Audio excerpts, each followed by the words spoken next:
हूं आपके साथ नेहा वाली और आज इस 4 बजे के खास बुलेटिन में हम एक बहुत ही अहम मुद्दा लेकर आप सभी के सामने हाजिर हैं। महंगाई, जी हां, जिसने आम जनता की कमर तोड़ दी है। चाहे पेट्रोल डीजल के दाम हो, चाहे रसोई से जुड़े हुए आइटम्स हो या फिर गैस सिलेंडर की बात कर ले, आए दिन महंगाई ने आम जनता की जेब पर वार किया है, कटौती की है और उसी से जुड़ी आज हमारी चर्चा रहने वाली है। मार्केटिंग कंपनियों ने 1 दिसंबर से एलपीजी गैस सिलेंडर की कीमतों में बढ़ोतरी कर दी है। देश की सबसे बड़ी सरकारी तेल कंपनी इंडियन ऑयल कॉर्पोरेशन ने 19 किलोग्राम कमर्शियल गैस सिलेंडर के दाम में 103 रुपए 50 पैसे प्रति सिलेंडर तक का इजाफा किया है।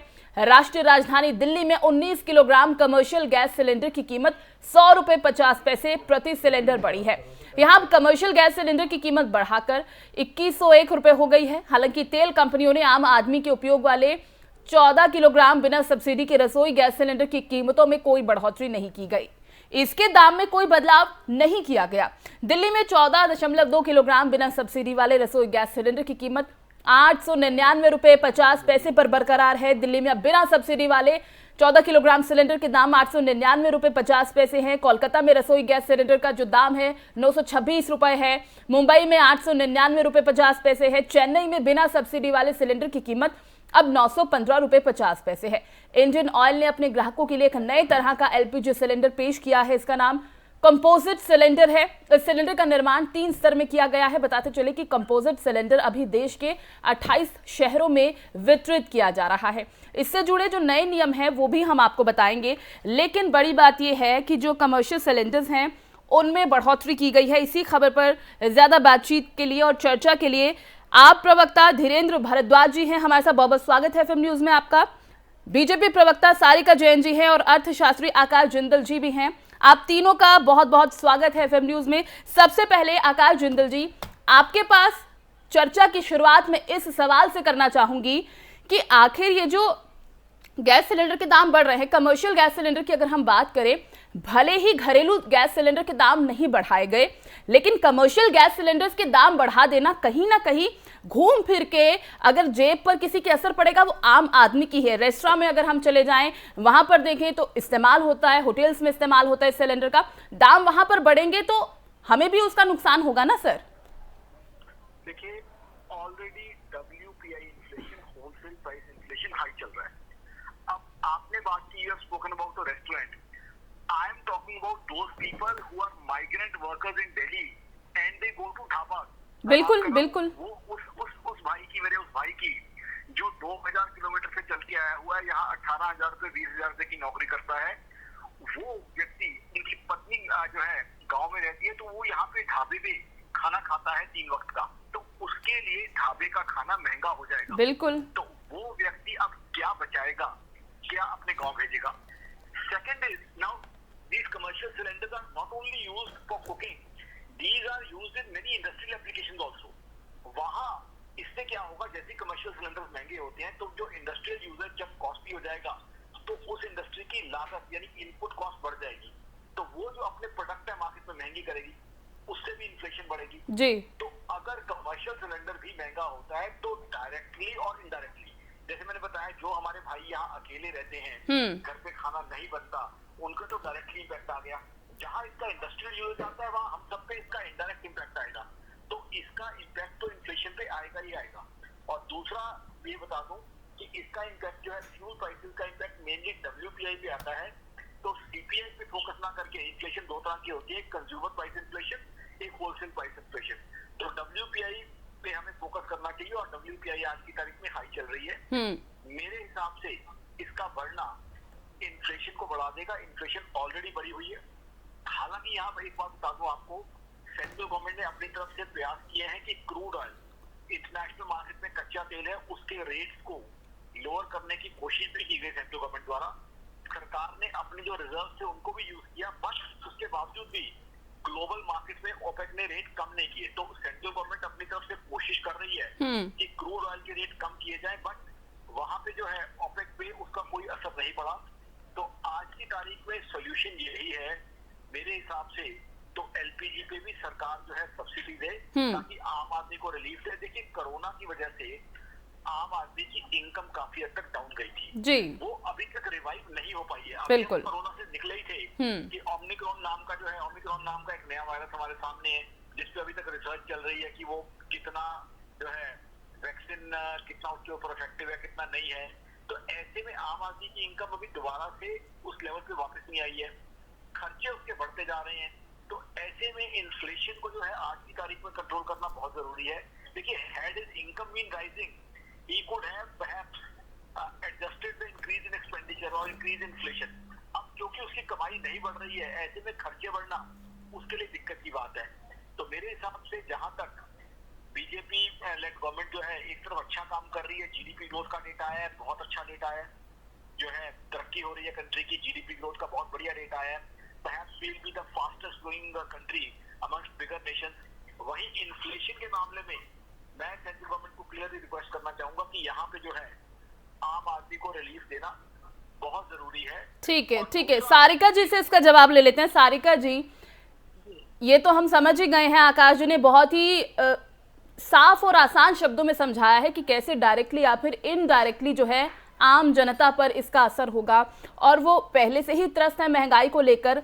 इस पर आप इस पूरे महंगाई के जिस तरह से भी महंगाई बढ़ रही है और अभी हम सिलेंडर्स की बात कर रहे हैं, उसे आप कैसे देखते हैं? नहीं लगता कि जनता को रिलीफ मिलना चाहिए कहीं ना कहीं?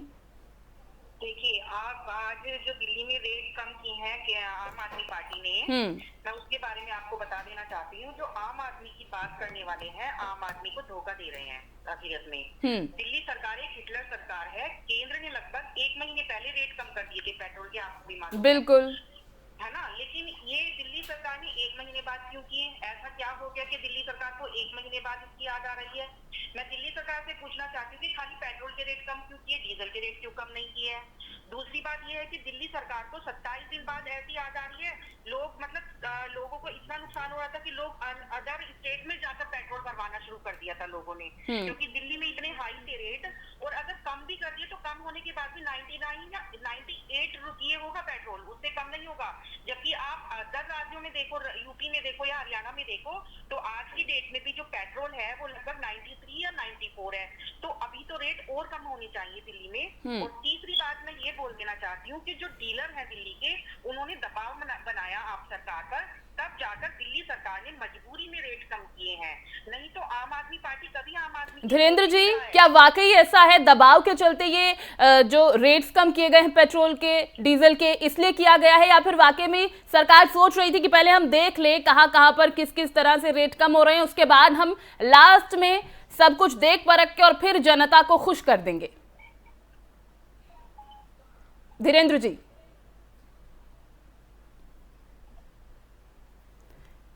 धीरेन्द्र जी, आवाज मिल पा रही है आपको? शायद धीरेन्द्र जी से संपर्क नहीं हो पा रहा। दोबारा हम जुड़ने की कोशिश करेंगे, और सारिका जी जो भी आपने कहा है उसका जवाब भी हम लेने की कोशिश करेंगे। मैं कुछ बोलना चाहता हूँ। जी जी, बोलें। जी, मैंने जो है बीजेपी की हमारी मित्र से कुछ क्वेश्चंस पूछे थे। I had asked certain questions. Now she has chosen not to answer those questions and she has come on up. जो आपने पेट्रोल कम किया है उस पर हम बात कर सकते हैं, बट जो मैंने आपसे इन्फ्लेशन को लेके कुछ चीजें पूछी थी उसका तो कृपया जवाब दे दें। सारिका जी, बिल्कुल उसका जिक्र बनता है, उसका जिक्र बिल्कुल आप सवाल उठाएं, क्योंकि हम भी सवाल उठा रहे हैं धीरेन्द्र जी से, लेकिन जो सवाल आपसे पूछे गए, जो बीजेपी से पूछे गए, उसका भी जवाब जनता भी चाहेगी। देखिए, सर ने अभी बहुत अच्छी बात की है कि जीडीपी ग्रोथ कर रही है। जब से बीजेपी की सरकार आई है, जीडीपी निरंतर ग्रोथ कर रही है, और हम देख रहे हैं, पूरा इंडिया देख रहा है कि किस तरह से हम ऊपर आ रहे हैं। पहले कितना डाउन में चले गए थे, और सेंट्रल गवर्नमेंट ने जो क्रूड ऑयल के रेट कम किए थे उस हिसाब से तो बहुत कम हो जाने चाहिए सभी स्टेटों में। लेकिन दिल्ली सरकार, मैं देखिए दिल्ली की बात करना चाहूंगी, क्योंकि मैं दिल्ली की प्रवक्ता हूँ, तो मुझे ऐसा लगेगा कि मैं दिल्ली के बारे में ज्यादा बात करूँ। क्रूड ऑयल के रेट नहीं कम कर सकती। सेंट्रल गवर्नमेंट ने सिर्फ एक्साइज रिड्यूस किया था। Central government can not reduce crude prices. Petrol के रेट कम हुए थे तभी दिल्ली सरकार को। बिल्कुल बिल्कुल धीरेन्द्र जी, सुन पा रहे हैं हम आपके सारे सेंट्रल एक्साइज की रिडक्शन हुई थी। आकाश जी, जी जी, इंटरनेशनल मार्केट चलता है, इंटरनेशनल मार्केट की प्राइस करता है। आकाश जी, आप गलत जगह और गलत लोगों को इकोनॉमी पढ़ा रहे हैं, इनको इकोनॉमी की नॉलेज नहीं है। नहीं आपको तो बहुत नॉलेज है, तभी तो आपने 1 महीने में आके रेट कम किया, क्योंकि आपको तो जनता को लूटना आता है। नहीं आपने 1 महीने बाद क्यों कम किया? अगर सारिका जी एक बार धीरेन्द्र जी से भी जवाब ले लेते हैं, धीरेन्द्र जी से भी जवाब ले लेते हैं एक बार। डिबेट में थोड़ी शालीनता बरतो, ऐसा आप सभ्य लोग हो। नहीं आपने बोला आपको इकोनॉमी की नॉलेज नहीं है। देखिए मेरे को इकोनॉमी की नॉलेज इसलिए क्योंकि मैं अपना घर चलाती हूँ। आपको यही नहीं एक मिनट, आप मेरी बात ही सुनिए। मैं अपना घर चलाती हूँ तो मुझे इकोनॉमी की पूरी नॉलेज है। जो गृहिणी अपना घर चलाती है उसको इकोनॉमी की भी नॉलेज होती है। कि सरकार ने क्रूड ऑयल के जो प्राइस है वो इंटरनेशनल मार्केट के होते हैं, वो मोदी जी का बाप मुझे नहीं कर सकता। सर वो आपको भी मालूम है, मुझे भी मालूम है, जो क्रूड ऑयल होता है वो इंटरनेशनल। धीरेन्द्र जी आपसे निवेदन है कि थोड़ा आप अपनी भाषा पर थोड़ा ध्यान दें, प्लीज आप भाषा पर ध्यान दें, इस तरह के शब्दों का आप इस्तेमाल बिल्कुल ना करें। इंटरनेशनल मार्केट के फ्रेम होते हैं, उसे मोदी जी का बाप भी कम नहीं कर सकता, मैं यही कह रहा हूँ। धीरेन्द्र जी अच्छा ठीक है, मेरा सवाल आपसे था, शायद आप उस समय सुन नहीं पाए। पेट्रोल डीजल के जो दाम कम हुए हैं दिल्ली में, धीरेन्द्र जी, सारिका जी प्लीज एक बार सवाल पूछने दीजिए। सारिका जी, क्रूड ऑयल के रेट इंटरनेशनल मार्केट तय करती है, मोदी जी तय नहीं करते। मैं सिर्फ यही वो मुझे मालूम है, लेकिन आप बार-बार अपनी शालीनता, अपनी गरिमा को आप गिरा रहे हो। जिस तरह से आप प्रधानमंत्री मोदी जी के लिए बात कर रहे हैं, आप अपनी शालीनता को गिरा रहे हैं। ठीक है धीरेन्द्र जी आपसे मेरा सवाल ये है, धीरेन्द्र जी प्लीज आप सुनेंगे एक बार सुनेंगे धीरेन्द्र जी आप मेरी बात सुनेंगे एक बार। और हम मोदी जी को ये नहीं कह सकते कि मोदी कमाल की बात है, मोदी जी बदतमीजी करते हैं। धीरेन्द्र जी आप एक बार सवाल सुनेंगे, आप सुनेंगे एक बार।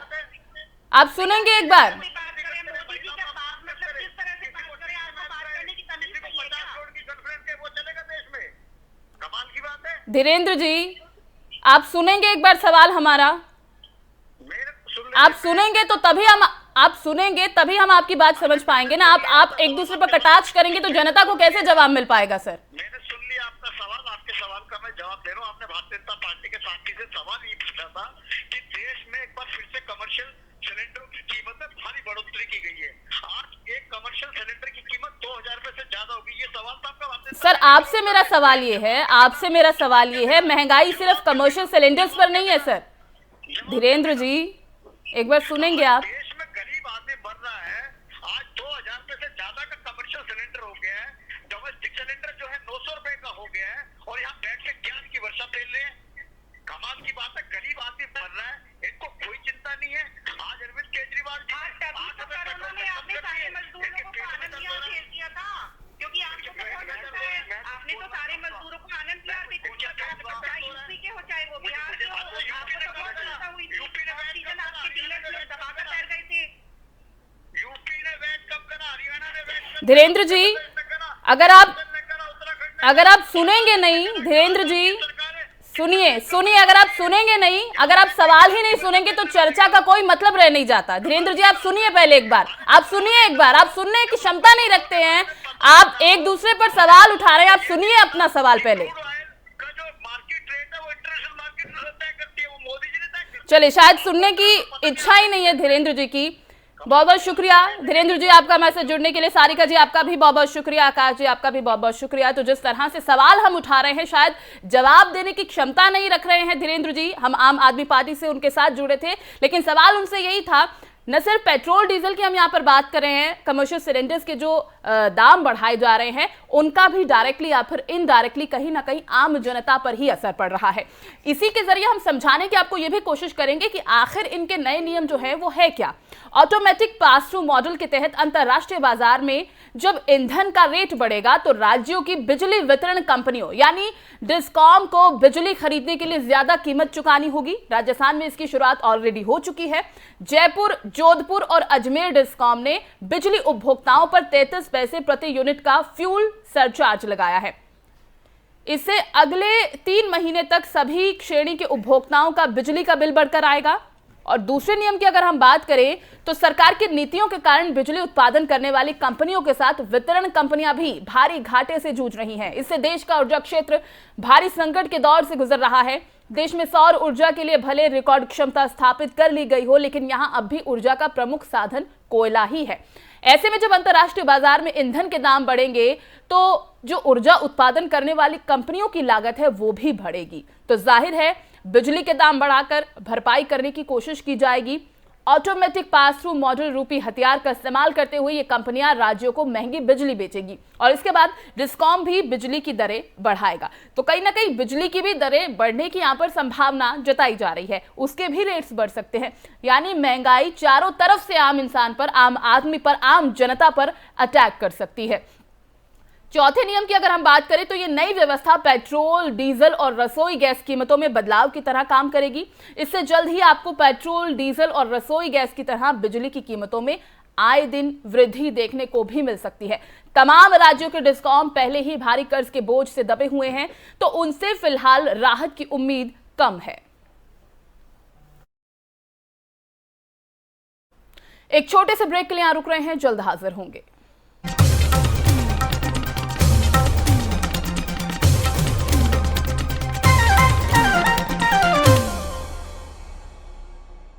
चलो यहाँ पर सही से स्पेलिंग है। पूजा, मैं मार्केट से आता हूँ। मिस्टर, कार की चाबी? नहीं, मैं पैदल ही जाऊंगा। वाह पापा, नॉट बैड। हाँ यार, अपनी दिल्ली सरकार बोलती है कि पॉल्यूशन कम करने के लिए हफ्ते में एक बार अपनी गाड़ी से एक ट्रिप कम करें और उसकी बजाय पब्लिक ट्रांसपोर्ट या कारपूल का इस्तेमाल करें। It's a small request, make sense, no? Yes, और ये बात मैं आपसे कब से कह रही थी, लेकिन मैं हेल्थ के पॉइंट ऑफ व्यू से बोल रही थी। यू नो व्हाट, मैं भी यही सोच रहा हूँ कि जब दिल्ली सरकार और घर की सरकार एक ही बात बोल रही है तो सुन ही लेना चाहिए। चलो यू गाइस कैरी ऑन, मैं चलता हूँ, बाय। बाय पापा। एक हफ्ते में आप जितनी बार गाड़ी निकालते हैं, अब से बस एक बार कम निकालें। बस एक ट्रिप कम, आप मिलकर अपने हिस्से का पोल्यूशन कम करें। हफ्ते में गाड़ी का बस एक ट्रिप कम करें।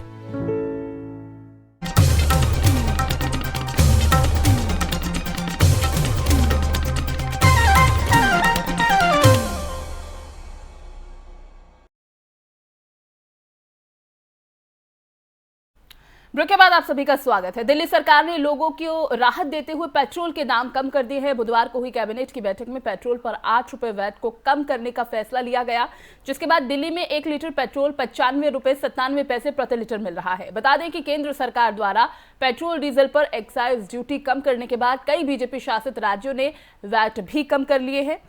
वहीं दिल्ली सरकार ने अब जाकर वैट कम किया है। आइए हम आपको बताते हैं, ग्राफिक्स के जरिए समझाने की पूरी कोशिश रहेगी कि किस राज्य में पेट्रोल डीजल किस रेट पर मिल रहा है।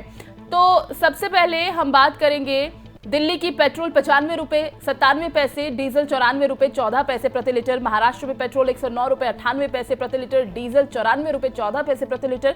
गुजरात में पेट्रोल जो है 95 रुपए 13 पैसे और डीजल 79 रुपए 21 पैसे। पश्चिम बंगाल में पेट्रोल 104 रुपए 67 पैसे, डीजल 79 रुपए के करीब मिल रहा है। तमिलनाडु में 104 रुपए 40 पैसे मिल रहा है और डीजल 91 रुपए 43 पैसे पर लीटर मिल रहा है। और बिहार में पेट्रोल 105 रुपए 90 पैसे मिल रहा है, डीजल 91 रुपए 32 पैसे प्रति लीटर मिल रहा है।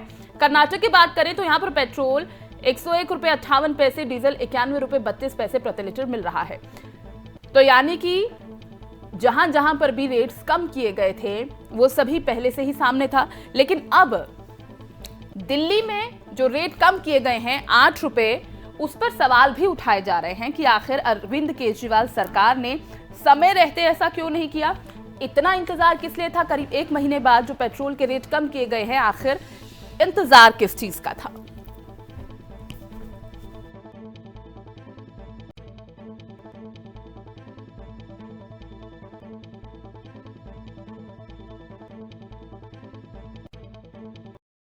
वहीं महाराष्ट्र के पूर्व गृह मंत्री अनिल देशमुख को मुश्किलें जो उनकी हैं वो कम होने का नाम नहीं ले रही और इसी कड़ी में आज बर्खास्त पुलिस अधिकारी सचिन वाजे के साथ पूर्व गृह मंत्री अनिल देशमुख पेश हुए। मुंबई में चांदीवाल आयोग के समक्ष उनकी पेशी हुई। सरकार ने आयोग को मुंबई के पूर्व पुलिस आयुक्त परमबीर सिंह के आरोपों पर देशमुख के खिलाफ लगाए गए भ्रष्टाचार के आरोपों की जांच के लिए नियुक्त किया था। वहीं इससे पहले बीते हफ्ते भी मुंबई के पूर्व पुलिस आयुक्त परमबीर सिंह भी चांदीवाल आयोग के सामने पेश हुए थे। पूछताछ के बाद चांदीवाल कमीशन ने परमबीर सिंह के खिलाफ जारी की गई जमानती वारंट को रद्द किया था। साथ ही आयोग ने परमबीर सिंह पर जुर्माना लगाते हुए आदेश दिया था कि वो मुख्यमंत्री राहत कोष में 15,000 रुपए जमा कराएं।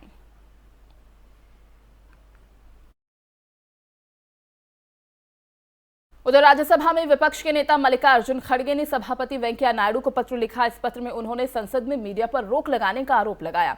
उन्होंने 30 नवंबर को लिखी अपनी चिट्ठी में कहा, लगातार 5वें संसद सत्र में चुनिंदा मीडिया को ही संसद में आने की अनुमति दी गई है, जबकि कई वरिष्ठ पत्रकारों के सेंट्रल हॉल में जाने पर पूरी तरह रोक लगा दी गई। खड़गे ने कहा कि जो पत्रकार चुनिंदा नहीं होते उन्हें सांसदों से या तो बिल्कुल ही बात करने को नहीं दी जाती या फिर बहुत कम चर्चा करने का मौका दिया जाता है।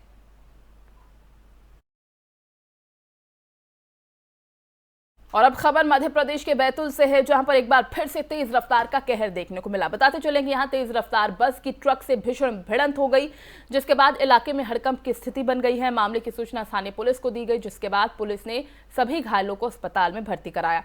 हालांकि इस हादसे में 6 लोगों की दर्दनाक मौत हो गई है, वहीं 5 लोग अब भी गंभीर रूप से जख्मी बताए जा रहे हैं। जानकारी के मुताबिक ये हादसा बैतूल के मुल्ताई के पास हुआ, जब एक बस और ट्रक में आमने सामने टक्कर हो गई। फिलहाल पुलिस मामले की जांच में जुटी है।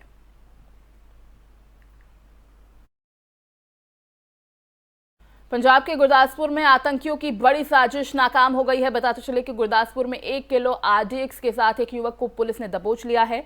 इस घटना के सामने आने के बाद सुरक्षा एजेंसी अलर्ट पर आ गई है। जानकारी के मुताबिक आरोपी युवक दीनानगर से गिरफ्तार हुआ है, साथ ही उसे गिरफ्तारी कर पूछताछ की जा रही है। और उधर युवक ने शुरुआती पूछताछ में बताया कि पाकिस्तान स्मगलर्स के जरिए उसने RDX मंगवाई थी। पुलिस का यह भी कहना रहा कि इस युवक का आखिरी इरादा क्या था, धमाका करने की साजिश कहां थी, उसके गिरोह में कौन कौन शामिल है, इन सभी बिंदुओं को लेकर पुलिस जांच कर रही है। कृषि कानूनों को केंद्र सरकार ने वापस कर लिया है, लेकिन सरकार और किसानों के बीच अभी भी रार बरकरार है। बताते चले कि 3 कृषि कानूनों का विरोध कर रहे करीब 700 किसानों की मौत और उनके परिजनों को मुआवजा दिए जाने के सवाल पर केंद्र सरकार ने कहा है कि उनके पास ऐसा कोई रिकॉर्ड ही नहीं। लोकसभा में सरकार से सवाल किया गया था कि मृतक किसान के परिजनों को वित्तीय सहायता दिए जाने का कोई प्रस्ताव तैयार किया जा रहा है या फिर नहीं। इस पर केंद्र ने लोकसभा में जवाब दिया कि कृषि मंत्रालय के पास किसानों की मौत का कोई रिकॉर्ड उपलब्ध ही नहीं है। इसे लेकर उन्हें मुआवजा दिए जाने या फिर इस संबंध में कोई सवाल नहीं उठाता है। आरोप है कि 3 कृषि कानूनों का विरोध करते हुए देश में करीब 700 किसानों की मौत हो गई और इन किसान के परिजनों को मुआवजा दिए जाने की मांग भी उठाई जा रही है। विपक्ष भी इस मुद्दे पर सरकार को घेरने की कोशिश कर रहा है। यहां तक कि कांग्रेस नेताओं की तरफ से इस मुद्दे पर स्थगन प्रस्ताव भेजकर चर्चा करने के लिए भी कहा गया है। जम्मू कश्मीर में आतंक के खिलाफ प्रहार जारी है। इसी बीच पुलवामा में सुरक्षा बलों को बड़ी सफलता हाथ लगी। दोनों ओर से भारी गोलीबारी में 2 आतंकियों के मारे जाने की खबर है। सुबह तड़के शुरू हुई मुठभेड़ पुलवामा जिले के कसबयार राजपोरा इलाके में हुई। बताया जा रहा है कि कसबयार इलाके में 2 आतंकी फंसे हुए थे, जिन्हें सुरक्षा बलों ने घेराबंदी कर ढेर कर दिया है। इलाके में सर्च ऑपरेशन अभी भी जारी है। उधर IGP ने बताया कि जैश ए मोहम्मद के टॉप आतंकवादी कमांडर यासिर पारे और विदेशी आतंकवादी फुरकान को सुरक्षा बलों ने मार गिराया है। साथ ही पूरे इलाके की घेराबंदी कर सेना ने सर्च ऑपरेशन शुरू कर दिया है।